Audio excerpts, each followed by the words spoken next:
Hello Rohan. जैसे drama start होते हैं तो हम फीमेल लीड चिंगशा को देखते हैं और चिंगशा बेस्ट सर्जन है। वो अपनी डॉक्टर फ्रेंड के साथ इस टाइम डॉक्टर ऑफिस में थी।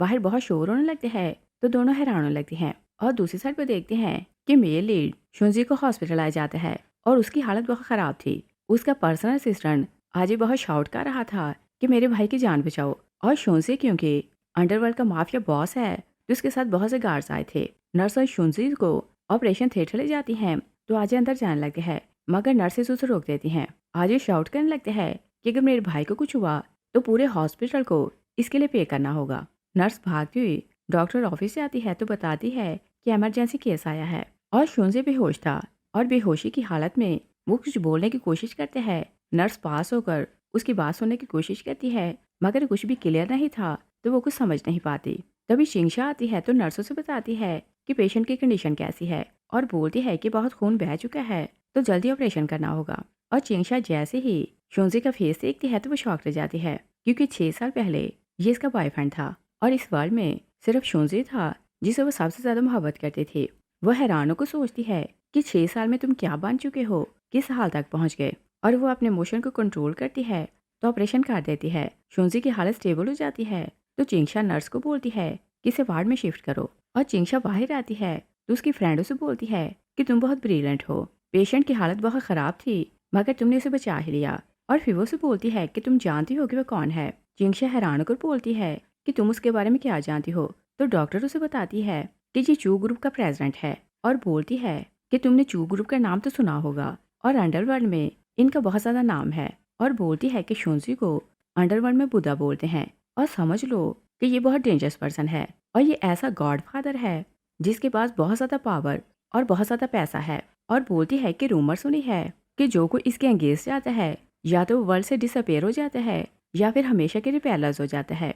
चिंगशा हैरानों को सोचती है कि 6 साल पहले वो सिर्फ एक छोटा सा ठग था मगर इतना बड़ा गैंगस्टर कैसे बना। चिंगशा बहुत टेंशन लेती है तो उसका सर घूमने लगते हैं। फ्रेंड उसे बोलती है कि चलो कैंटीन चलते हैं तो कुछ खा लो, शायद भूख से तुम्हें चक्कर आ रहे हैं। तभी एक लड़की रॉनिंग आती है तो वो डॉक्टर से पूछती है कि शुंजी अब कैसा है। डॉक्टर से बोलती है कि बिल्कुल ठीक है और बोलती है कि हमारी बेस्ट सर्जन मिस सू ने उसका ऑपरेशन किया है तो उसे ठीक होना ही था। और चिंगशा नहीं जानती थी कि रॉनिंग उसे पहले से जानती है और रॉनिंग का डैड मिस्टर राव बहुत बड़ा गैंगस्टर है। और 6 साल पहले शुंजी जो छोटा सा गैंगस्टर था मिस्टर राव से मिलता है तो उनके अंडर काम करने लगता है और 6 सालों में वो मिस्टर राव से ज्यादा पावरफुल बन जाता है। तो सिर्फ उसी का ऑर्डर चलता था मगर मिस्टर राव ने उसे इस स्टेज तक पहुंचाया था और दूसरे वो उसका गॉड फादर था तो वो उनकी हर बात मानता था। और रॉनिंग क्योंकि मिस्टर राव की बेटी थी तो शुंजी उसे कुछ भी बोल नहीं सकता था। और रॉनिंग पहले से ये बात जानती थी कि वो चिंगशा से मोहब्बत करता है। रॉनिंग हैरान होकर चिंगशा को देखती है तो बोलती है कि मैंने कई बार शुंजी के मुंह से तुम्हारा नाम सुना है और बोलती है कि तुम उसकी एक्स गर्लफ्रेंड थी। चिंगशा की फ्रेंड हैरान होकर उसे देखती है तो चिंगशा बोलती है कि वो मेरा पास था। रॉनिंग उसे बोलती है कि तुम ये ना समझना कि तुमने उसका ऑपरेशन किया है तो फिर से तुमसे मोहब्बत करने लगेगा क्योंकि जैसे ही वो कभी तुम्हारा नाम सुनता है तो गुस्से में आउट ऑफ कंट्रोल हो जाता है और उसने यहाँ तक ऑर्डर दिया हुआ है कि कोई उसके सामने तुम्हारा नाम नहीं लेगा। चिंगशा बहुत सैड होने लगती है। वो सोचती है कि क्या रियल में जिससे मैं मोहब्बत करती थी वो मुझसे इतनी नफरत करते हैं कि मेरा नाम भी नहीं सुनना चाहता। रॉनिंग से बोलती है कि ना तुम पहले उसके लायक थी और ना अब उसके लायक हो और उसके बारे में कभी ना सोचना। चिंगशा से पूछती है कि तुम कौन हो। रॉनिंग से बताती है कि मैं शुंजी की वाइफ हूँ। चिंगशा बहुत सैड होने लगती है और वो सोच भी नहीं सकती थी कि शुंजी उसके अलावा किसी और से शादी कर सकते हैं। राव उसे और जेलस करने को बोलती है कि हमारे 3 बच्चे भी हैं, हम लोग हैप्पी फैमिली हैं तो हमसे दूर रहना। तो चिंगशा से बोलती है कि फिक्र न करो, मैं तुम दोनों के बीच में नहीं आऊंगी। रॉनिंग चली जाती है तो चिंगशा रोने लगती है। फ्रेंड उसे चुप करवाने की कोशिश करती है। नेक्स्ट सीन में देखते हैं कि शुंजी को होश आ रहा था तो वो सपने में बहुत ज़्यादा डर रहा था। तभी चिंगशा राउंड के लिए आती है। वो उसे डरता देखती है तो उसके माथे से पसीना साफ करने लगती है और फिर उसे रिलैक्स करने की कोशिश करती है। शुंजी उसका हाथ पकड़ लेते हैं मगर वो क्योंकि बेहोश था तो चिंगशा अपना हाथ छुड़ा लेती है और फिर जैसे ही शुंजी रिलैक्स होता है तो वो वहाँ से चली जाती है।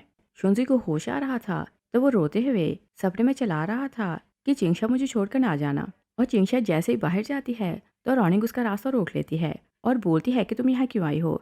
चिंगशा बोलती है कि मैं राउंड के लिए आई थी। रॉनिंग उसे बोलती है कि मैंने तुम्हें वार्न किया था कि मेरे हस्बैंड को लेकर कुछ उल्टा सीधा ना सोचना।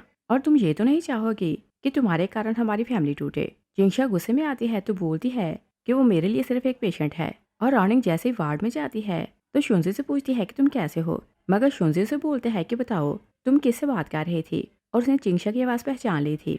रॉनिंग उसे बोलती है कि वो डॉक्टर थी, मगर शुंजी याद करते हैं कि जब उसका ऑपरेशन हो रहा था तो उसे डाउट हुआ था कि जो डॉक्टर उसका ऑपरेशन कर रही है वो जिंगशा है। वो अपनी ड्रिप निकालते हैं तो बाहर चले जाता है। रॉनिंग बोलती है कि मैं पीछे आती हूँ, मगर वो उसे रोक देता है। वो बाहर जाते हैं तो गार्ड उसे फॉलो करने लगते हैं, मगर शुंजी उन्हें बोलते हैं कि मुझे कोई फॉलो नहीं करेगा। और जैसे ही वो डॉक्टर ऑफिस जाते हैं तो जिंगशा को पूछता है।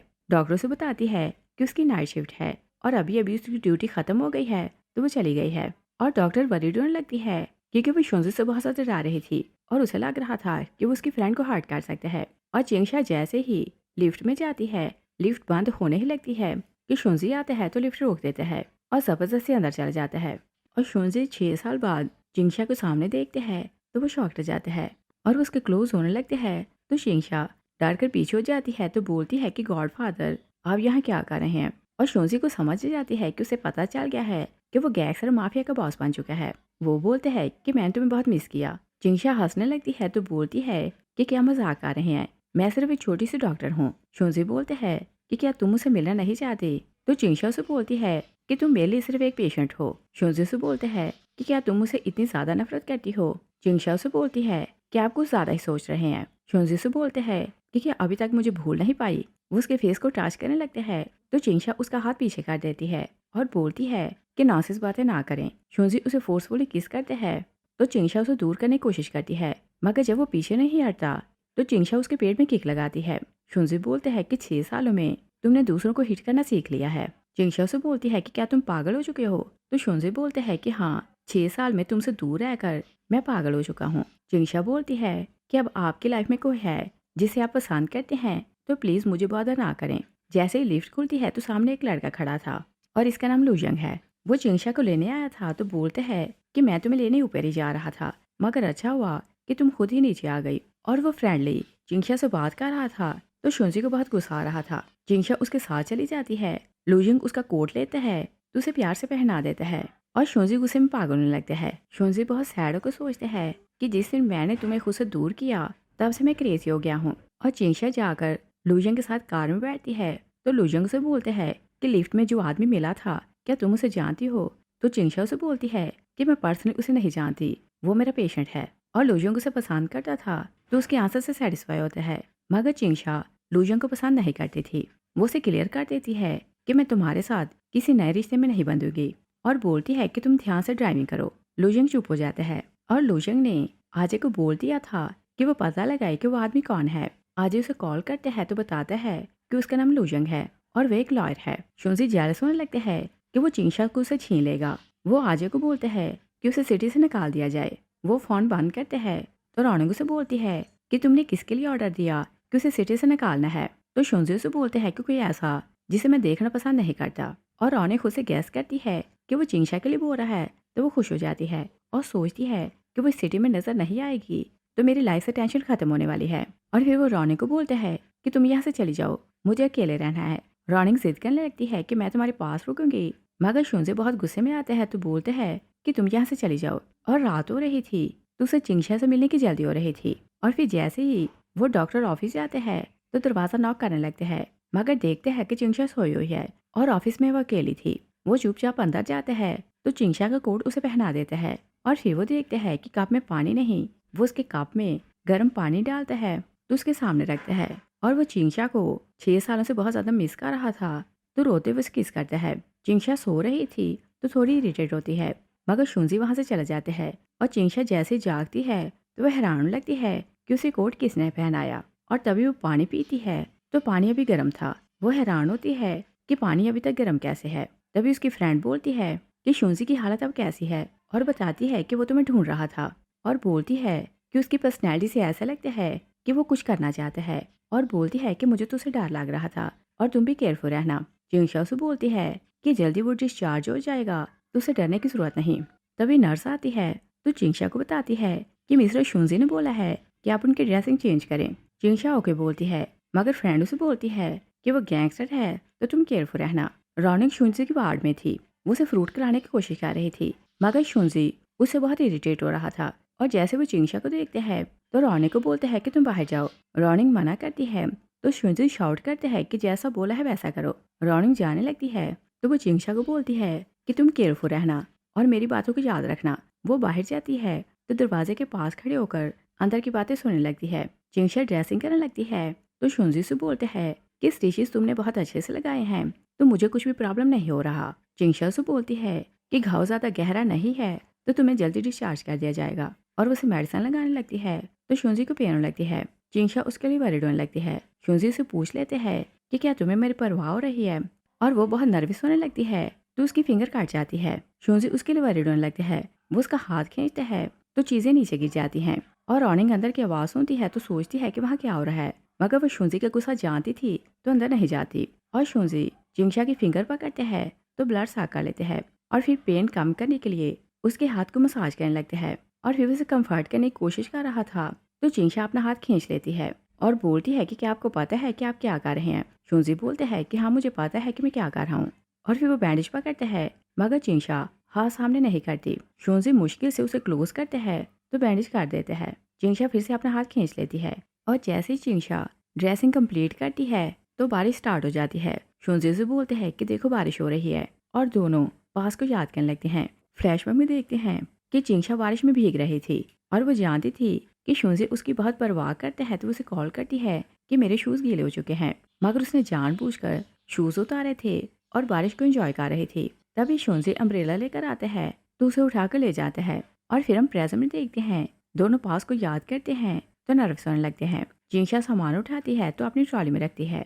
वो जाने लगती है तो शुंजी से बोलते हैं कि फ्यूचर में अगर कुछ प्रॉब्लम हो तो मेरे पास आना। तो चिंगशा से बोलती है कि हार्ड टाइम गुजर चुका है, मुझे तुम्हारी हेल्प की जरूरत नहीं। और 6 साल पहले शुंजी ने खुद उसे ब्रेकअप किया था तो चिंगशा उसे बहुत ज्यादा नाराज थी। वो बाहर आती है तो रोनिंग उसे बोलती है कि तुम्हें ड्रेसिंग करने में इतना टाइम क्यों लगा, और बोलती है कि तुम मेरे हस्बैंड के लिए कुछ और तो नहीं सोच रही। चिंगशा बोलती है कि वो सिर्फ एक पेशेंट है। रोनिंग उसका हाथ पकड़ती है तो बोलती है कि तुमने जानबूझकर खुद को इंजर्ड किया कि शुंजी तुम्हें सिंपैथी दिखाए। तो चिंगशा से बोलती है कि आप कुछ ज्यादा ही सोच रही हैं, वो मेरे लिए सिर्फ एक पेशेंट है। मगर रोनिंग को उस पर बहुत गुस्सा था तो वो बोलती है कि मुझे ब्लेम न करना क्योंकि तुमने मुझे मजबूर किया है कि मैं तुम्हारे साथ रूड हो जाऊं। और वो क्योंकि गैंगस्टर की बेटी है तो अपने गार्ड्स को कॉल करती है कि तुम लोग यहाँ आओ, और बोलती है कि शुंजी अभी बीमार है तो उसे कुछ भी ना बताना। और दूसरी साइड पे देखते हैं कि शुंजी चिंगशा की फोटो देख रहा था तो बहुत सैड हो रहा था। तभी अजय आता है तो शुंजी से बोलते हैं कि मुझे वॉक के लिए जाना है और वो लोग वॉक के लिए जाने लगते हैं। शुंजी डॉक्टर ऑफिस के पास रुक जाते हैं तो उसकी नजरें चिंगशा को ढूंढने लगती हैं। तभी डॉक्टर बाहर आती है तो बोलती है कि शायद आप डॉक्टर सू को ढूंढ रहे हैं, और बोलती है कि वो वॉशरूम गई हैं और उन्हें आने में शायद थोड़ा टाइम लगेगा। शुंजी गार्ड्स को लेते हैं तो वहां से चले जाते हैं। तभी चिंगशा आती है तो डॉक्टर उसे अपने ऑफिस ले जाती है और बोलती है कि कुछ लोग तुम्हें ढूंढ रहे थे। और इससे पहले कि वो उसकी हेल्प करती, रोनिंग गार्ड्स के साथ आती है तो वो लोग चिंगशा को बाहर ले जाते हैं। और शुंजी आजे के साथ बाहर जाते हैं तो आजे से बोलते हैं कि रोनिंग ने प्लान किया है कि आप घर वापस आएंगे तो वो बड़ी सेलिब्रेशन करेगी। और शुंजी जानता था कि वो हर रोज आती है तो बोलते हैं कि आज रोनिंग मुझे देखने क्यों नहीं आई। आजे बोलते हैं कि वो बोल रही थी कि आज उसे कुछ स्पेशल करना है। तभी चिंगशा की शाउट करने की आवाज आती है तो शुंजी शॉक रह जाता है। वो भागते ऊपर जाता है और दूसरी साइड पे देखते हैं कि गार्ड्स रोनिंग के कहने पर चिंगशा को बहुत टॉर्चर करते हैं। हॉस्पिटल का स्टाफ बोलते हैं कि हम लोग पुलिस को बुलाएंगे, मगर रोनिंग बोलती है कि यहाँ कानून हमारा चलता है। और वो एक गार्ड को ऑर्डर देती है। गार्ड चिंगशा के गले में रस्सी डालते हैं तो उसे जोर से दे मारता है। और शुंजी वापस आता है तो उसकी आवाज सुनकर शॉक रह जाते हैं और वो लोगों को पीछे करते हैं तो भागता आगे जाता है, मगर चिंगशा बेहोश हो चुकी थी। शुंजी उसे उठाता है तो शाउट करने लगते हैं कि कोई स्ट्रेचर लेकर आओ। वो उसे स्ट्रेचर पर डालते हैं। डॉक्टर चिंगशा को ऑक्सीजन मास्क लगाती है। रोनिंग गुस्से में आती है तो मास्क तोड़ देती है। डॉक्टर बोलती है कि ये तुम क्या कर रही हो। रोनिंग बोलती है कि कोई इसे नहीं बचाएगा। और फिर वो शुंजी को बोलती है कि ये वही लड़की है जिसे तुम सबसे ज्यादा नफरत करते हो और इसे बचाने की जरूरत नहीं। शुंजी गुस्से में आते हैं तो बोलते हैं कि अगर एक वर्ड और बोला तो मैं तुम्हें मार दूंगा। और वो डॉक्टर को बोलते हैं कि चिंगशा को बचाएं। डॉक्टर चिंगशा को ऑपरेशन थिएटर ले जाती है तो उसे इलेक्ट्रिक शॉक देती है। और शुंजी ऑपरेशन थिएटर के बाहर खड़ा चिंगशा से माफी मांग रहा था। आजे बोलते हैं कि जब आप उसे इतनी मोहब्बत करते हैं तो 6 साल पहले उसे ब्रेकअप क्यों किया था। शुंजी उसे ब्रेकअप का तो कुछ नहीं बताता, मगर बोलता है कि रोनिंग के अलावा जिस चीज ने जिंगशा को टच किया है उनके हाथ काट दो। आज ये वहां से चला जाता है। तभी रोनिंग आती है तो बोलती है कि मैं तुम्हारी पूरी लाई हूँ, मगर शुंजी का ध्यान जिंगशा में था तो उसकी बात नहीं सुन रहा था। रोनिंग बोलती है कि इस बार वो मेरे हाथों से बच गई है, मगर अगली बार नहीं बचेगी और मैं इस पर और ज्यादा टॉर्चर करवाऊंगी। शुंजी से बोलते हैं कि तुम क्या बोल रही हो। रोनिंग बोलती है कि तुम तो उसे नफरत करते हो, तो अच्छा है कि वो मार जाए। शुंजी गुस्से में आते हैं तो बोलते हैं कि तुम प्रेयर करो कि उसे कुछ ना हो, और अगर उसे कुछ हुआ तो मैं तुम्हें मार दूंगा। और रोनिंग हैरान हो जाती है कि वो तो उसे नफरत करता था, तो उसके लिए पोजेसिव क्यों हो रहा है। शुंजी उसे क्लियर करते हैं कि मैंने कभी जिंगशा से नफरत नहीं की। रोनिंग उसकी बात सुनती है तो शॉक हो जाती है। तभी डॉक्टर आती है तो शुंजी से पूछते हैं कि जिंगशा की हालत कैसी है। डॉक्टर बोलती है कि उसकी जान बच गई है, मगर उसका हाथ बुरी तरह डैमेज हो चुका है, तो शायद कभी भी उसे हाथ से काम ना कर सके। शुंजी तो जानता था कि वो डॉक्टर बनने के लिए कितनी पागल हुआ करती थी, तो वो शॉक हो जाता है और उसे डर लगने लगता है कि जिंगशा का सपना हमेशा के लिए टूटने वाला है। वो बोलते हैं कि क्या कोई उम्मीद नहीं कि उसका हाथ ठीक हो जाए। डॉक्टर बोलती है कि मेडिकल साइंस के मुताबिक उसका हाथ ठीक नहीं हो सकता। वो अंदर जाता है तो जिंगशा भी बेहोश थी।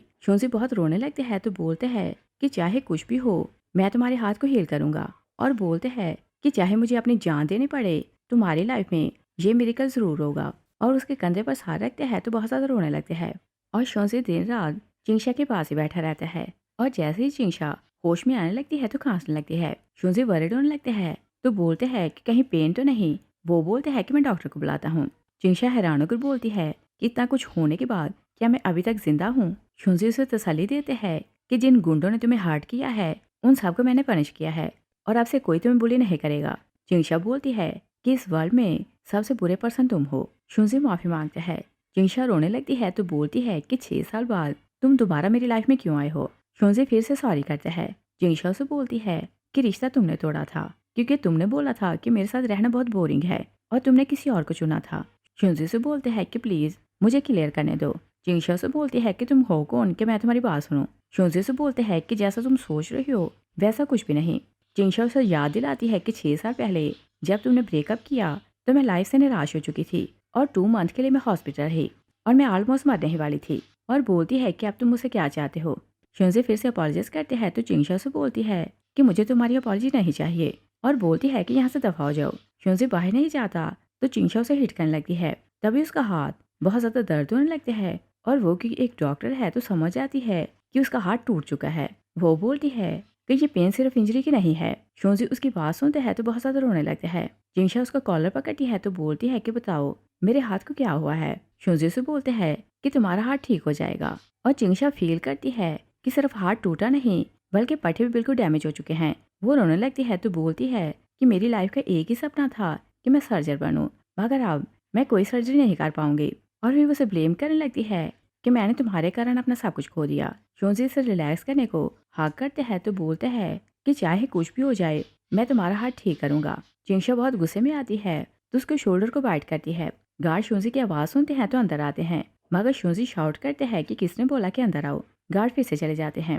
शुंजी जिंगशा को रिलैक्स करते हैं तो फिर बोलते हैं कि अगर तुम सेटिस्फाई नहीं हुई तो फिर से बाइट कर लो। जिंगशा रिलैक्स हो जाती है तो पूछती है कि क्या तुम्हें पेन तो नहीं हो रहा। तो शुंजी ना बोलते हैं। जिंगशा उसे बोलती है कि तुमने मुझे रोका क्यों नहीं। तो शुंजी से बोलते हैं कि सालों बाद मैंने तुम्हें फिर से देखा है तो तुमसे दूर क्यों होता।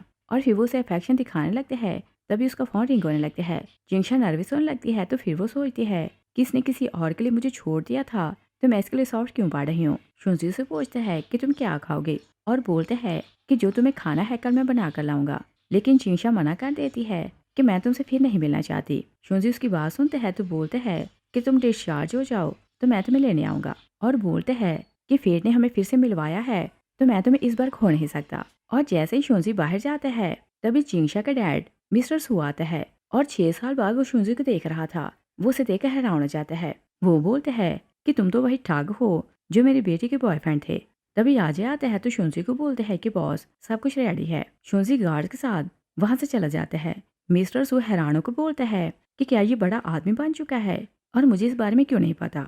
और मिस्टर सू क्योंकि गैम्बलिंग खेलता था तो बहुत लालची था, और शुंजी क्योंकि एक छोटा सा ठग था और पुअर था, तो मिस्टर सू ने ही उसे मजबूर किया था कि वो जिंगशा की लाइफ से निकल जाए। और दूसरी साइड पर देखते हैं कि अजय शुंजी को बताता है कि आपके कैसीनो में मिस्टर सू गैम्बलिंग खेलता है और बोलते हैं कि इस पर 8 मिलियन का कर्ज है। और मिस्टर सू जैसे ही वार्ड में जाता है तो चिंशा सोई हुई थी। मिस्टर सू खुद को ब्लेम करने लगते हैं तो बोलते हैं कि अगर मुझे पता होता कि वो एक दिन बड़ा आदमी बन जाएगा तो मैं तुमसे उसका ब्रेकअप ना करवाता। और बोलते हैं कि मुझ पर 8 मिलियन का कर्ज है तो मैं क्या करूं। तभी चिंशा जाग जाती है तो आखिरी जुमला सुन लेती है। वो बोलती है कि मैंने मना किया था कि फिर से गैम्बलिंग ना खेलना और आपने फिर से 8 मिलियन का कर्ज जमा कर लिया। डैड से बोलते हैं कि शुंजी आज भी तुम्हें पसंद करता है और बोलते हैं कि वो बड़ा आदमी बन चुका है तो तुम उसे हेल्प मांगो और बोलो कि मेरा कर्ज वो दे। जिंशा बोलती है कि सालों पहले वो मुझे छोड़कर चला गया था तो मैं उसके सामने कभी हाथ नहीं फैलाऊंगी। डैड बेशर्मी से बोलते हैं कि अगर दो पुराने आशिक मिल जाएं तो इसमें क्या बुराई है। और फिर बोलते हैं कि अगर मुझे पता होता कि वो एक दिन बड़ा आदमी बनेगा तो मैं तुम्हारी शादी उसे करवाता। और चिंशा नहीं जानती थी कि उनका ब्रेकअप करवाने वाला उसका डैड है।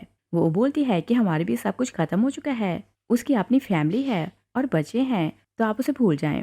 डैड उसे समझाने की कोशिश करते हैं कि उसकी डिवोर्स करवाओ और उसे शादी करो। जिंशा गुस्से में आती है तो बोलती है कि क्या आप चाहते हैं कि आपकी बेटी किसी का घर तोड़ने वाली बने।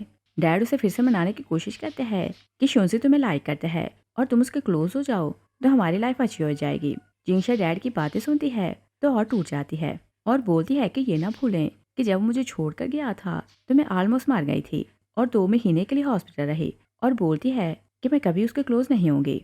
मिस्टर सू सोचे समझे मैडम बोलते हैं कि अगर मैं उसे फोर्स ना करता तो आज वो तुम्हारे साथ होता।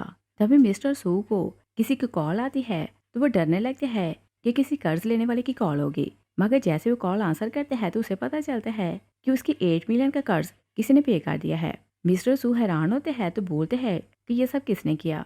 जिंशा बोलती है कि अपनी बात कंप्लीट करें कि आप क्या बोल रहे थे और आपने किसे फोर्स किया कि ब्रेकअप करे। मिस्टर सू बात संभालता है तो बोलते हैं कि मैंने उसे एक लड़की के साथ देखा था तो मुझे गुस्सा आया कि वो मेरे बेटे को चीट कर रहा है और मैंने उसे बोला था कि तुमसे ब्रेकअप करे और वो अपनी मिस्टेक छुपा लेते हैं। डैड वहां से जाने लगते हैं तो जिंशा बोलती है कि क्या आप फिर से गैम्बलिंग खेलने जा रहे हैं। डैड उसे बोलते हैं कि इस महीने की तनख्वाह मिले तो मेरे अकाउंट में ट्रांसफर करना। वो चला जाता है और जिंशा चलाती रहती है कि गैम्बलिंग ना खेलना। मगर वो जानती थी कि उसका डैड मारने वाला नहीं और वो जितना भी कमाती है उसका डैड ना सिर्फ वो पैसा गैम्बलिंग में उड़ाएगा बल्कि और कर्ज चढ़ाएगा। नेक्स्ट सीन में देखते हैं कि जिंशा डिस्चार्ज होती है तो उसकी फ्रेंड उसे लेकर बाहर आती है। सामने शुंजी खड़ा था। वो उसे बोलते हैं कि मेरे साथ घर चलो। जिंशा बोलती है कि क्या दिन को सपने देख रहे हैं। शुंजी से बोलते हैं कि मैं तुमसे प्रॉमिस करता हूँ कि मैं तुम्हारा हाथ क्योर कर दूंगा। और जिंशा तो जानती थी कि उसका हाथ क्योर नहीं होने वाला तो सैडो को जाने लगती है। शुंजी से बोलते हैं कि अगर मेरे साथ चलो तो मैं सिटी के सारे कैसीनो बंद करवा दूंगा और तुम्हारा डैड फिर गैम्बलिंग नहीं खेल पाएगा। और सिर्फ यही नहीं, मैं तुम्हारा हाथ भी हील कर दूंगा। और जिंशा ये बात तो जानती थी कि उसका हाथ क्योर नहीं हो सकता मगर अपने डैड को गैम्बलिंग से रोकने के लिए वो उसके साथ चली जाती है। और जब उसके घर जाती है तो उसकी पास्ट लाइफ और प्रेजेंट लाइफ को कंपेयर करने लगती है। वो सोचती है कि ये बहुत चेंज हो गया है और इसके पास अब लग्जरी लाइफ है। शुंजी से बोलते हैं कि अभी तुम जाकर रेस्ट करो, तुम्हारा हाथ हील हो जाएगा। जिंशा बोलती है कि मेरा हाथ कभी हील नहीं होगा। शुंजी से बोलते हैं कि कोई ना कोई रास्ता निकल आएगा। तभी 3 बच्चे भागते आते हैं। वो शुंजी को डैड बुलाते हैं तो हाँ कर लेते हैं और बोलते हैं कि आप घर नहीं आते और ना ही हमारे साथ खेलते हैं। जिंशा बच्चों को देखती है तो सोचती है कि ये इसके और रोनी के बच्चे होंगे। शुंजी प्यार से बच्चों को मिलता है तो फिर बताने लगते हैं कि ये तीनों बच्चे। मगर इससे पहले कि वो अपनी बात कंप्लीट करता जिंशा बोलती है कि एक्सप्लेन करने की जरूरत नहीं, मुझे इनके बारे में पता है। तभी रॉनिंग आती है तो बोलती है कि फाइनली तुम घर आ ही गए। वो शुंजी का हाथ पकड़ती है तो शुंजी हाथ छुड़ा लेते हैं। जिंशा अपना हाथ देखती है तो फिर वो रॉनिंग को देखती है क्योंकि रॉनिंग के कारण उसका हाथ डैमेज हुआ था। तभी रॉनिंग जिंशा को देखती है तो पूछती है कि ये यहाँ क्यों आई है। तो शुंजी बोलते हैं कि यहीं रहेगी। रॉनिंग बहुत गुस्से में आने लगती है। रॉनिंग बोलती है कि अगर ये गेस्ट है तो चलो इसे खाना खिलाते हैं। शुंजी बोलते हैं कि ये मेरी गेस्ट है तो इसके सारे मैटर्स मैं खुद देखूंगा। और वो हाउसकीपर को बुलाते हैं तो बोलते हैं कि बच्चों को ले जाओ। और फिर वो ऑर्डर देते हैं कि वो चिंशा के साथ अकेले में खाना खाएगा। वो चिंशा के लिए टेबल लगवाते हैं तो चिंशा हैरान होकर सब कुछ देख रही थी। शुंजी उसके लिए स्टेक काटते हैं तो उसके सामने रखते हैं। चिंशा से बोलती है कि मैं यहाँ से जाना चाहती हूँ। शुंजी से बोलते हैं कि यहाँ से जाने की जरूरत नहीं और अगर किसी चीज की जरूरत हो तो मुझे बोलना। चिंशा से बोलती है कि अगर मैं यहाँ रहूंगी तो रोने को अच्छा नहीं लगेगा। शुंजी से बोलते हैं कि हम दोनों में कोई भी रिश्ता नहीं, तो उसको लेकर वरीड होने की जरूरत नहीं। जिंगशा शॉक रह जाती है। तभी शुंजी उसे बोलते हैं कि मैं तुमसे फिर से रिश्ता बनाना चाहता हूँ। जिंगशा ना बोलती है। शुंजी मुंह में वाइन डालता है तो जिंगशा को फोर्सफुली पिला देता है। जिंगशा उसे हिट करती है। शुंजी उसे उठाकर कमरे में ले जाता है और फिर वो उसे सेड्यूस करने लगते हैं। तो जिंगशा बहुत गुस्से में आ रही थी। शुंजी उसके कंधे पर सर रखते हैं तो सैड होकर रोने लगते हैं। और जिंगशा जैसे जागती है तो सोचती है कि मैं कब सोई थी, और वो शुंजी को ढूंढने के लिए निकल जाती है। और दूसरे सर पर देखते हैं कि शुंजी अपनी स्टडी में था तो वो आजे को बोलते हैं कि जिंगशा का हाथ क्योर करने के लिए कोई रास्ता मिला के नहीं। आजे से बोलते हैं कि मेडिकल साइंस में कोई मेथड नहीं मिला, और बोलते हैं कि एक टेम्पल के बारे में सुना है और ये भी सुना है कि जो कोई वहां जाकर प्रार्थना करता है उसकी सुनी जाती है, मगर टेम्पल माउंटेन पर है और वहां जाने के लिए 9,999 सीढ़ियां चढ़नी पड़ती हैं। शुंजी बोलते हैं कि मैं जाऊंगा। आजे बोलते हैं कि आपने अभी अभी रिकवर किया है तो आप वहां नहीं जाएंगे, मगर शुंजी जिद करने लगते हैं कि मुझे चिंशा का हाथ क्योर करना है। तभी वो लोग शोर की आवाज सुनते हैं तो आजे बाहर जाते हैं और चिंशा स्टडी में जाना चाहती थी, मगर गार्ड उसे रोक रहा था। आजे आते हैं तो बोलते हैं कि ये मास्टर की फेवरेट गर्ल है तो ये जहाँ चाहे जा सकती है और आपसे कोई से नहीं रोकेगा। वो बहुत रिस्पेक्ट से जिंगशा को बोलते हैं कि आप जा सकती हैं। जिंगशा स्टडी में जाती है तो शुंजी को बोलती है कि तुमने मुझे बोला कि मैं तुम्हारे साथ आऊँ तो मैं आ गई, मगर अब मैं यहाँ से जाना चाहती हूँ। शुंजी सैड होकर बोलते हैं कि क्या तुम मेरे साथ नहीं रहना चाहती, और बोलते हैं कि इन सालों मैं बहुत अकेला रहा। जिंगशा हैरान को सोचती है कि इतना स्ट्रॉन्ग नजर आने वाला पर्सन इतना टूटा हुआ कैसे हो सकता है। शुंजी उसकी रिक्वेस्ट करते हैं कि प्लीज मुझे थोड़ा टाइम दो, मैं तुम्हारा हाथ हील कर दूंगा। और फिर हम देखते हैं कि शुंजी टेम्पल जाता है तो बहुत ज्यादा बर्फ पड़ रही थी। वो अपना कोट उतार कर दूर फेंकते हैं तो सीढ़ियां चढ़ने लगते हैं, और उसे सीढ़ियां घुटनों के बल चढ़नी थी। वो नील डाउन करते जा रहा था और एक एक सीढ़ी ऊपर चढ़ता जा रहा था, मगर बहुत ज्यादा बर्फ के कारण सीढ़ियां स्लिपरी हो रही थी। और जैसे शुंजी बहुत ऊपर तक जाता है तो बहुत ज्यादा थक जाता है और कई बार वो फिसलने लगता है। और फिर वो जिंगशा की मोहब्बत और अच्छे दिन याद करने लगते हैं, और फिर उसकी पेन को याद करते हैं तो सोचते हैं कि मुझे हर हाल में उसका सपना पूरा करना है। और वह गिरते पड़ते सीढ़ियां चढ़ जाते हैं, मगर ऊपर जाकर वो थक कर लेट जाते हैं। पंडित बाहर आते हैं तो बोलते हैं कि तुम पहले पर्सन हो जो सीढ़ियां चढ़कर ऊपर आए हो, और बोलते हैं कि जिसके लिए तुम प्रार्थना करने आए हो क्या तुम उसे बहुत मोहब्बत करते हो। तो शुंजी हाँ बोलते हैं। पंडित उसे बोलते हैं कि तुम अंदर आओ, मैं तुम्हें बताता हूँ कि तुम्हें क्या करना है। तभी शुंजी बेहोश हो जाता है, और जब वो जागता है तो अपने कमरे में था। वो आजे से पूछते हैं कि मैं यहाँ कैसे आया। आजे बोलते हैं कि आप बेहोश हो गए थे तो आपके सेल फोन से पंडित ने मुझे कॉल की और हम आपको लेकर आए, और बोलते हैं कि आपने मुझे डरा ही दिया था। शुंजी से बोलते हैं कि चिंशा को न बताना कि मैं कहाँ गया था, वरना वो परेशान होगी। तभी चिंशा आती है तो शुंजी आजे को इशारा करते हैं कि तुम बाहर जाओ। चिंशा हैरान होने लगती है कि उसे क्या हुआ, और पंडित ने शुंजी को जो मेडिसिन दी थी वो चिंशा को मिल गई थी। उसने हाथ पर मेडिसिन लगाई थी तो वो अच्छा फील कर रही थी, और चिंशा यहाँ शुंजी का थैंक्स करने आई थी। वो उसका थैंक्स करती है तो शुंजी से बोलते हैं कि मेरे पास आकर बैठो। जिंगशा उसके लिए वरीड होने लगती है तो बोलती है कि तुम्हारी ये हालत कैसे हुई। तो शुंजी झूठ बोलते हैं कि कुछ लोगों के साथ मेरी लड़ाई हुई थी तो मैं इंजर्ड हो गया, और फिर वो उसे हाक करते हैं तो जिंगशा उसे दूर करने की कोशिश करती है। शुंजी से बोलते हैं कि मैं इतना ज्यादा इंजर्ड हूँ तो मुझसे डरने की जरूरत नहीं। जिंगशा उसे बोलती है कि वो मेडिसिन तुमने कहाँ से ली थी। तो शुंजी झूठ बोलते हैं कि मेरा एक फ्रेंड अब्रॉड है, वो हर्ब से मेडिसिन बनाते हैं तो ये मैंने उसे मंगवाई थी।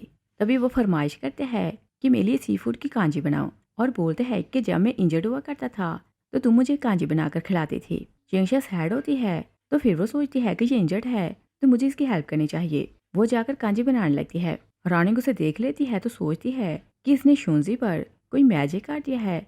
इसके अलावा वो किसी और की तरफ देखता नहीं, और सोचती है कि मुझे इसे यहाँ से निकालना पड़ेगा। जिंगशा कांजी बनाकर लाती है तो शुंजी को देकर जाने लगती है। शुंजी उसे रोक देता है। जिंगशा बाउल उठाती है तो अपने हाथ से उसे खिलाने लगती है, मगर फिर वो कुछ सोचती है तो रुक जाती है। वो बाउल शुंजी को पकड़ा देती है। शुंजी कांजी स्मेल करते हैं तो बोलते हैं कि ये बिल्कुल पास जैसी है, और वो खाते हुए पास की बातें करने लगते हैं और बोलते हैं कि तुम्हारे हाथ का स्वाद बदला नहीं। और फिर खाते खाते उसे ब्लड की वॉमिट होने लगती है तो बाउल उसके हाथ से गिर जाता है। जिंगशा शॉक रह जाती है।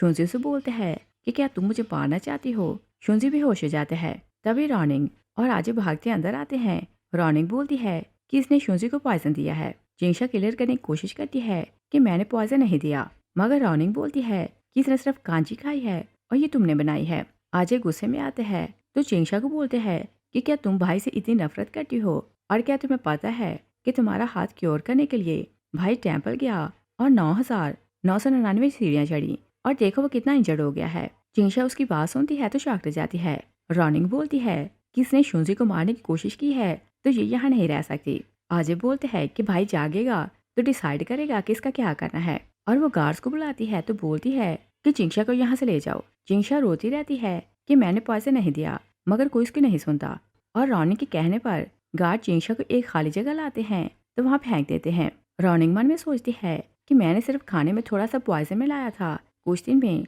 शुंजी जाग जाएगा और तब तक चिंशा को मैं अब्रॉड सेल कर दूंगी तो उसे ढूंढ नहीं पाएगा। चिंशा चिल्लाने लगती है कि मुझे शुंजी से मिलना है, मगर रॉनिंग अपने बंदों को बोलती है कि इस पर नजर रखो और ये कहीं भागने न पाए। एक गार्ड डरते हुए बोलते हैं कि ये मास्टर की फेवरेट गर्ल है तो हम इसे हर्ट नहीं कर सकते। रॉनिंग उसे जोर से स्लैप करती है तो बोलती है कि अपना मुंह बंद रखो और जैसा मैं बोलूंगी तुम्हें वैसा करना है। रॉनिंग जाने लगती है तो चिंशा को बोलती है कि मैं तुम्हें अब्रॉड सेल कर दूंगी और तुम्हें मेरा ग्रेटफुल होना चाहिए कि मैं तुम्हें जान से नहीं मार रही। चिंशा डरने लगती है कि उसकी लाइफ में अब क्या होगा, और शुंजी को होश आने लगता है तो उसे याद आता है कि उसने कांजी पी थी तो उसकी हालत खराब हो गई थी। वो आंखें खोलते हैं तो चिंशा के लिए वरीड होने लगते हैं। रॉनिंग उसके पास बैठी थी। वो पूछती है कि तुम्हें कैसा लग रहा है। शुंजी से पूछते हैं कि चिंशा कहाँ है। रॉनिंग उसे बताती है कि उसने तुम्हें पॉइजन दिया तो तुम्हारी हालत खराब हो गई, और बोलती है कि पॉइजन देने के बाद वो यहाँ से भाग गई है, मगर मन में सोचती है कि मुझे उसे ठिकाने लगाना पड़ेगा ताकि ये उसे ढूंढ ना पाए, और शुंजी को ट्रस्ट नहीं होता कि चिंशा उसे पॉइजन दे सकती है। वो रॉनिंग को बोलते हैं कि तुम यहाँ से चली जाओ और मैं सारा मैटर खुद देख लूंगा। रॉनिंग वहाँ से जाती है तो शुंजी आजे को कॉल करते हैं कि पता लगाओ चिंशा कहाँ है और मुझे पॉइजन किसने दिया था। रॉनिंग अपने लोगों के साथ चिंशा से मिलने आती है तो चिंशा पूछती है कि शुंजी अब कैसा है, तो रॉनिंग उसे बताती है कि वो मर चुका है।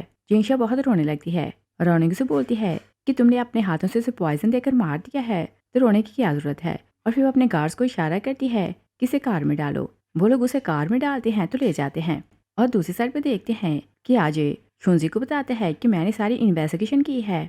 कल रॉनिंग ने वैसा ही पॉइजन खरीदा था जैसा पॉइजन आपको दिया गया था, और फिर बोलते हैं कि 1 घंटा पहले रॉनिंग के लोग चिंशा को कहीं लेकर गए हैं, और बोलते हैं कि वो लोग बॉर्डर की तरफ जा रहे हैं। शुंजी शॉक्ड हो जाते हैं। आज बोलते हैं कि मुझे एक और बात पता चली है। वो बताते हैं कि मिस्टर राव के ओवरसीज गैंगस्टर्स के साथ रिलेशन है, और बोलते हैं कि वो ह्यूमन स्मगलिंग करते हैं। शुंजी उसकी बात सुनकर शॉक रह जाते हैं और उसे समझ जाती है कि वो लोग चिंशा को सेल करने वाले हैं। वो बोलते हैं कि मुझे लोकेशन बताओ, और जिन गुंडों को रॉनिंग ने हायर किया था वो चिंशा को ले जा रहे थे।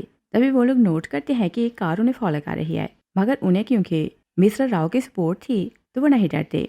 शुंजी गुंडों की कार को रोकने के लिए उन्हें हिट कर देते हैं। गुंडे गुस्से में बाहर आते हैं तो बोलते हैं कि क्या तुम्हें नहीं पता कि मिस्टर राव को बुद्धा सपोर्ट करते हैं तो कोई हमें हर्ट नहीं कर सकता, और बताते हैं कि हम मिस्टर राव के लोग हैं। शुंजी उनसे लड़ता है तो उन्हें गिरा देता है, और फिर वो कार की डिक्की खोलते हैं तो चिंशा वहाँ थी। वो उसकी आंखें खोलता है। चिंशा उसे देखती है तो रोने लगती है और बोलती है कि अच्छा हुआ कि तुम जिंदा हो, और शुंजी नहीं जानता था कि वो ऐसा क्यों बोल रही है, तो बोलते हैं कि फिक्र करने की जरूरत नहीं, मैं भला क्यों मरूंगा, और खुद देखो मैं बिल्कुल ठीक तुम्हारे सामने खड़ा हूँ। चिंशा से बोलती है कि मुझे प्रॉमिस करो कि फिर ऐसे मुझे परेशान नहीं करोगे, तो शुंजी उसे प्रॉमिस कर लेते हैं। चिंशा बेहोश हो जाती है। शुंजी उसे अपने कार में डालते हैं तो वहां से ले जाते हैं। वो उसे घर लेकर आते हैं तो अपने कमरे में लिटा देते हैं। तभी आजे आते हैं तो बताता है कि मिस्टर राव और उसकी बेटी आए हैं। दूसरी साइड पे देखते हैं कि रॉनिंग बहुत डरी हुई थी तो अपने डैड को बोलती है कि अगर शुंजी को पता चला कि चिंशा के साथ ये सब मैंने किया है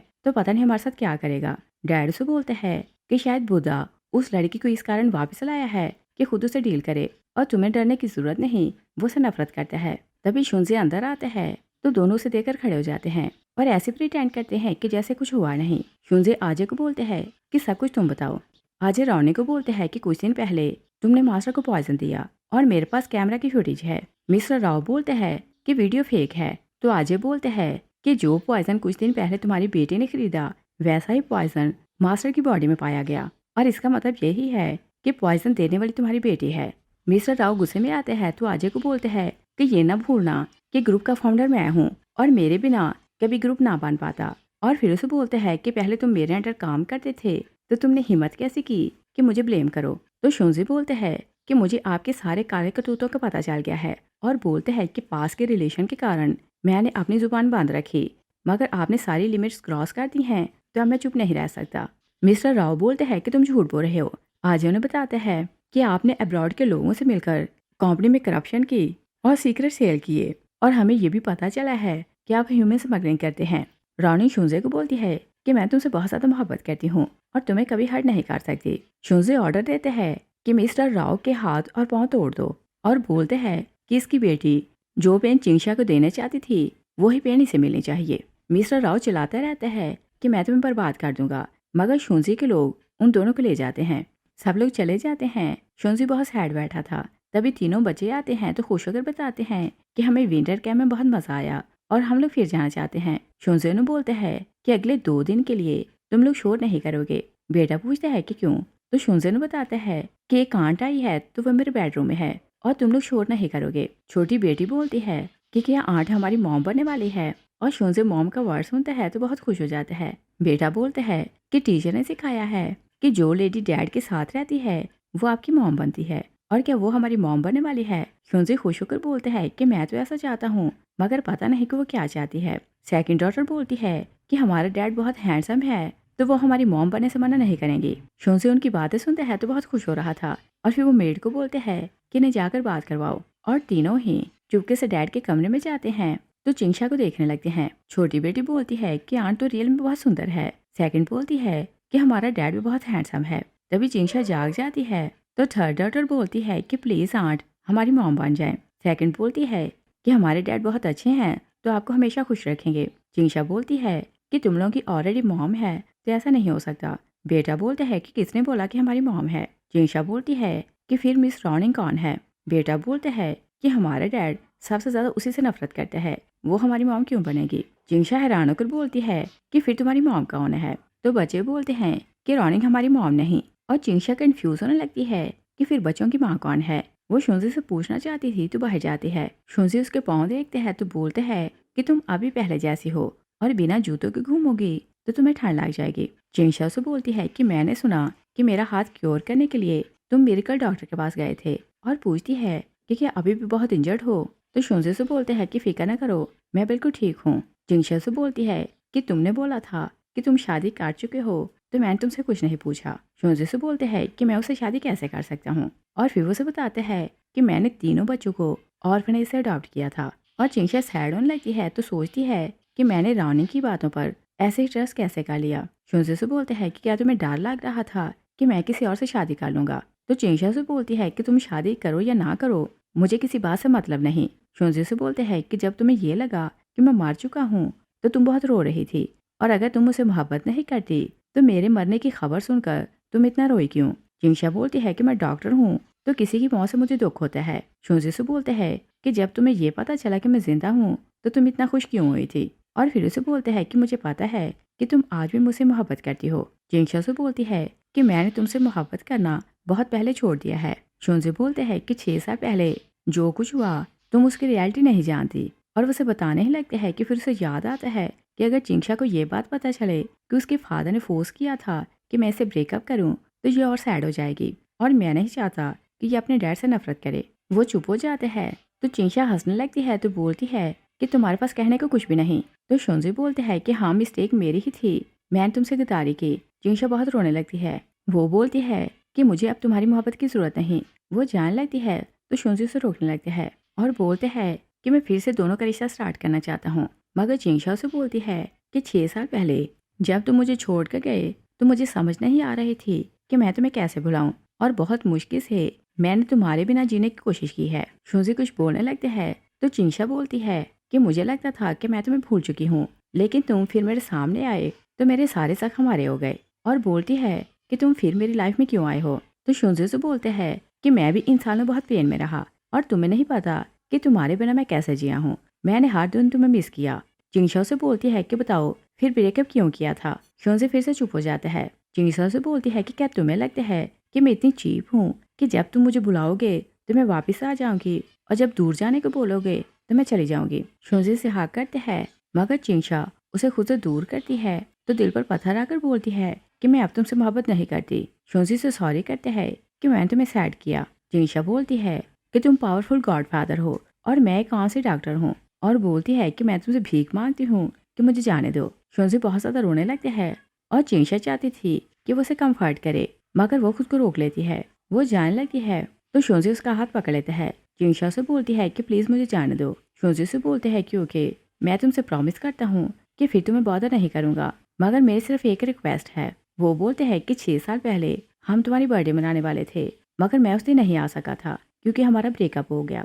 और बोलते हैं कि 1 मंथ के बाद तुम्हारी बर्थडे है, तुम मेरे साथ बर्थडे सेलिब्रेट करो तो फिर हमेशा के लिए जा सकती हो। चिंशा ओके बोलती है। तभी सेकंड नंबर वाली बेटी सुसु आती है तो अपने डैड को बोलती है कि आप रो क्यों रहे हैं और आप फ्लोर पर क्यों बैठे हैं। शुनजी से पूछता है कि तुम सोए क्यों नहीं। सुसु उसके आंसू साफ करती है तो बोलती है कि मैंने सपने में देखा कि आंट मेरे साथ सोई है तो मैं जाग गई। और शुनजी नहीं चाहता था कि वो किसी काम के लिए चिंशा को फोर्स करे तो बोलता है कि आंट को आराम करने दो, मगर चिंशा बोलती है कि मैं तुम्हारे साथ सोऊंगी। वो सुसु के साथ सोने के लिए चली जाती है और शुनजी को होप होने लगती है कि 1 मंथ में वो सब कुछ सेटल कर लेगा तो शायद चिंशा यहाँ रुक सकती है। चिंशा सुसु के साथ सोने के लिए जाती है तो सुसु बोलती है कि क्या आप मेरे डैड को लाइक नहीं करती, और बोलती है कि प्लीज़ आप हमारी मॉम बन जाएं। तो चिंशा से बोलती है कि तुम सब बहुत नाइस हो, मगर मैं तुम्हारी मॉम नहीं बन सकती। सुसु रीज़न पूछती है तो चिंशा से बोलती है कि तुम बहुत छोटी हो तो बहुत सी बातें अभी समझ नहीं सकती।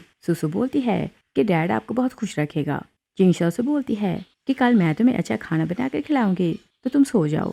चिंशा सोचती है कि अगर हमारा ब्रेकअप ना हुआ होता तो हमारे बच्चे इन बच्चों जितने होते, और वो भी शुनजी को छोड़कर जाने के लिए सैड हो रही थी तो सारी रात जागती रहती है और शुनजी वहीं बैठा सारी रात रोते रहता है। नेक्स्ट डे शुनजी जैसे ही घर आता है तो चिंशा किचन में थी और वो किचन में जाने लगता है कि किसी की कॉल आती है तो बाहर चला जाता है। और चिंशा बच्चों के लिए सूप बनाती है तो बच्चे शोर कर रहे थे कि मॉम खुशबू बहुत अच्छी आ रही है। शुनजी बाहर खड़ा उनकी बातें सुन रहा था मगर वो अंदर नहीं आता।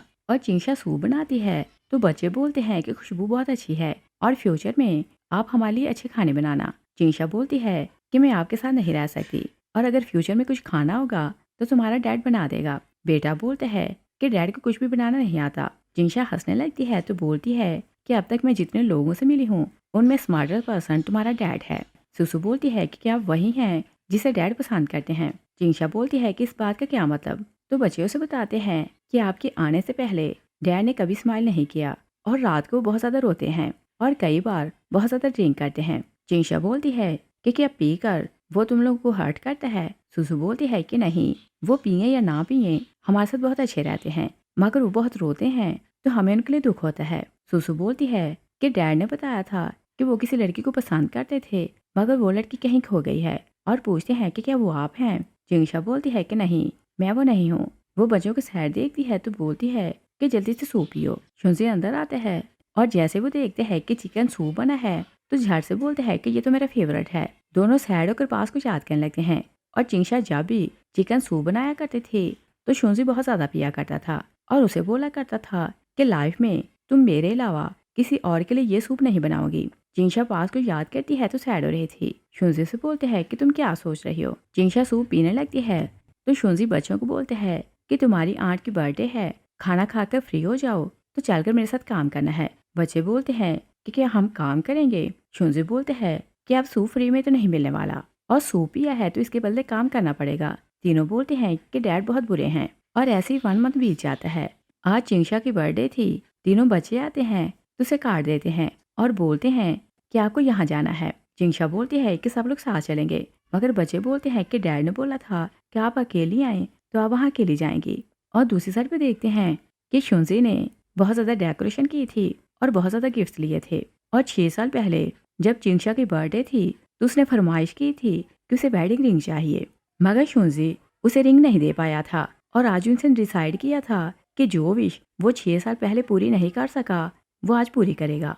वो अपनी रिंग निकाल कर पहन लेते हैं और चिंशा वाली रिंग वो बॉक्स में रहने देता है। तभी राव के लोग आते हैं तो उसे घेर लेते हैं।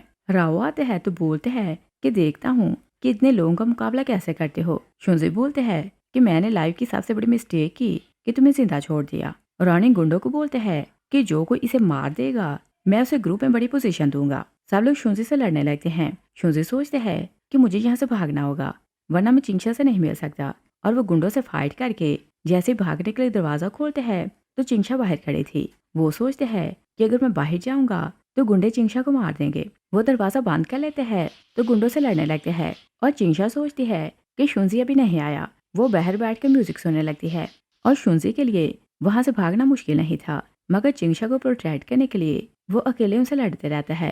तभी एक आदमी उसके सर को हिट कर देते हैं। शुंजी भाग नहीं पाता, वो गिर जाते हैं। तो रानी खुश होने लगते हैं कि अब सब कुछ मेरा है। और जैसे वो बाहर जाने लगते हैं तो शुंजी सोचते हैं कि ये मेरी चिंगशा को मार देगा और उसका सर बुरी तरह हिट हुआ था। वो बहुत मुश्किल से उठता है तो मिस्टर राव को मार देता है, मगर उसकी हालत बहुत खराब हो रही थी तो वो गिर जाता है और वो बाहर बड़ी चिंगशा को देखते हैं तो उसे बुलाने की कोशिश करते हैं, मगर चिंगशा ने क्योंकि कानों में हेडफोन्स लगाए थे तो वो कुछ भी सुन नहीं पाती। और जब बहुत टाइम गुजर जाता है तो चिंगशा चेक करने अंदर आती है, मगर जैसे दरवाजा खोलती है तो शुंजी को देखकर शॉक रह जाती है। वो उसे जगाने की कोशिश करती है तो फिर एम्बुलेंस को कॉल करती है। तभी शुंजी आंखें खोल देते हैं। चिंगशा से बोलती है कि एम्बुलेंस आने वाली है और शुंजी बार बार उसे अपॉलोजाइज कर रहा था। और फिर वो उसे बोलते हैं कि 6 साल पहले मैं तुम्हें रिंग नहीं दे सका था। और आगे वो कुछ बोलने लगते हैं तो चिंगशा से बोलती है कि कुछ भी बोलने की जरूरत नहीं, मुझे पता है कि तुम मुझसे मोहब्बत करते हो। शुंजी से बोलते हैं कि मैं तुम्हारे अलावा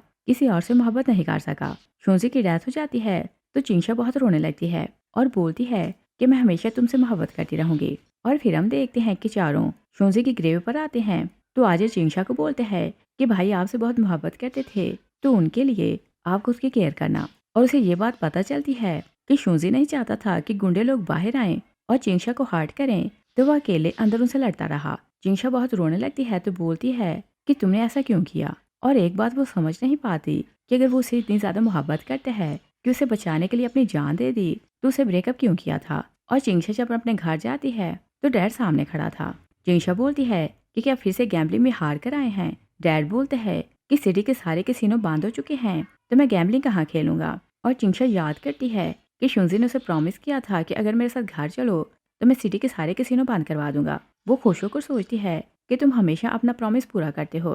तभी डैड से बोलते हैं कि मैंने तुम्हारे लिए लड़का ढूंढा है तो तुम उसे शादी करो, मगर चिंगशा मना कर देती है। डैड गुस्से में बोल देते हैं कि अगर मुझे पता होता कि शुंजी एक दिन इतना रिच और पावरफुल बन जाएगा तो मैं कभी तुम दोनों को सेपरेट ना करता। चिंगशा उनकी बात सुनती है तो शॉक रह जाती है और बोलती है कि बताइए आपने क्या बोला। तो डैड उसे बता देते हैं कि मैंने उसे फोर्स किया था कि तुमसे ब्रेकअप करे। और बोलते हैं कि बहुत पुअर था और एक ठग था और मैं किसी पुअर के साथ अपनी बेटी की शादी नहीं करना चाहता था। मैंने उसे फोर्स किया कि तुमसे ब्रेकअप करे, मगर वो तुम्हारे साथ सिंसियर था तो नहीं माना। और फिर मैंने उसे बोला कि तुम एक डॉक्टर बन जाओगी तो ठग बॉयफ्रेंड के कारण मेरी बेटी की रेपुटेशन खराब होगी और तुम्हारी रेपुटेशन बचाने के लिए वो तुमसे ब्रेकअप के लिए मान गया। चिंगशा अपने डैड की बात सुनती है तो बहुत ज्यादा रोने लगती है और वो शुंजी के लिए बोलती है कि तुम इडियट हो, तुमने अकेले डिसीजन क्यों लिया और मुझे क्यों नहीं बताया। और फिर वो अपने हाथों को देखती है तो बोलती है कि उसने मेरे लिए रिंग खरीदी थी तो रिंग कहाँ है। और वो उसी घर वापस जाती है तो रिंग ढूंढने लगती है और बहुत ढूंढने पर उसे रिंग मिल जाती है। वो रिंग पहन लेती है तो फिर से बहुत रोने लगती है और फिर वो सॉरी करती है कि मैं तुम्हारी मोहब्बत को समझ नहीं सकी। तभी वो वहाँ एक बोर्ड देखती है तो उसे पर्दा हटाती है और वहाँ उन दोनों की पिक्चर्स लगी थी। वो और ज्यादा रोने लगती है और फिर हम देखते हैं कि आज चिंगशा के एक फाइल ला कर देते हैं तो बोलते हैं कि आप तीनों बच्चों को ऑफिशियली अडॉप्ट करना चाहती थी तो लीगल फॉर्मेलिटीज पूरी हो गई हैं। चिंगशा से बोलती है कि फ्यूचर के लिए तुम्हारा क्या प्लान है। आज बोलते हैं कि जो गुरु को बिल्ड करने के लिए भाई ने बहुत स्ट्रगल की है तो आपके और बच्चों के लिए मैं कंपनी संभालूंगा। और बोलते हैं कि आपको लाइफ में कुछ भी प्रॉब्लम हो तो मैं आपकी हेल्प करूंगा। तभी बच्चे बोलते हैं कि हम डैड को बहुत मिस कर रहे हैं तो बताएं वो कब आएंगे और वो कहाँ है। चिंगशा रोने लगती है तो बोलती है कि तुम्हारा डैड स्टार बन गया है और तुम उन्हें मिस करो तो स्टार्स को देखना, तो जो भी मन की बात हो उन्हें बता देना। और फिर उन तीनों को बोलती है कि आपसे मुझे आन नहीं बल्कि मॉम बुलाया करो। और फिर हम 10 साल बाद का सीन देखते हैं। चिंगशा तीनों बच्चों को शुंजी की ग्रेव पर लाती है तो बोलती है कि ये तुमसे कुछ कहना चाहते हैं। बड़ी बेटी बोलती है कि डैड हम आपको बहुत मिस करते हैं।